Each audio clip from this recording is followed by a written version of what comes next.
সায়নের ভবিষ্যৎ সুবিধা তো বক্তৃতা শুনে নিয়েছি। সায়নের বিষয়ে বক্তৃতা শুনবো আমি একটা কথা বলতে চাই, আমরা ভূটার বড় না নেতা বড়?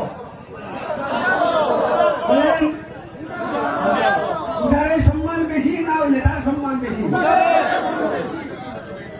আমাদের সাত করিমগঞ্জে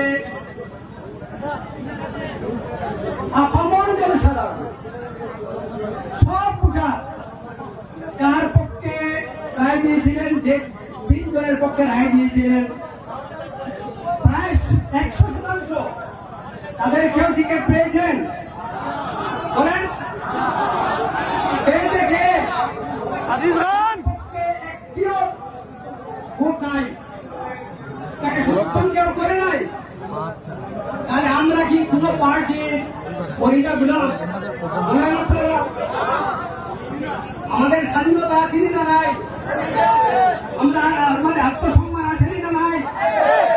যদি আত্মসম্মান আছে, এবার এমন একটা দলকে নির্বাচন করবো, ভোট দেব, যে দল আমাদের সম্মান করে, আমাদের চরম সম্মান দিয়ে আমাদের বামফ্রন্টকে টিকিট দিয়েছে। সেই দল হল তৃণমূল কংগ্রেস।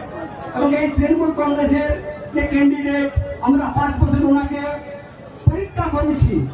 একজন মাটির মানুষ, তিনি নেতা হয়ে এমন অবস্থায় আমাদের নেবেন না যে বাড়ির বাইরে সারাদিন থেমে থেমে বিকালে সাহেবের সঙ্গে দেখা হবে না, ঘুরে আসতে হবে। এমন হবে? এমন নেতা চাই?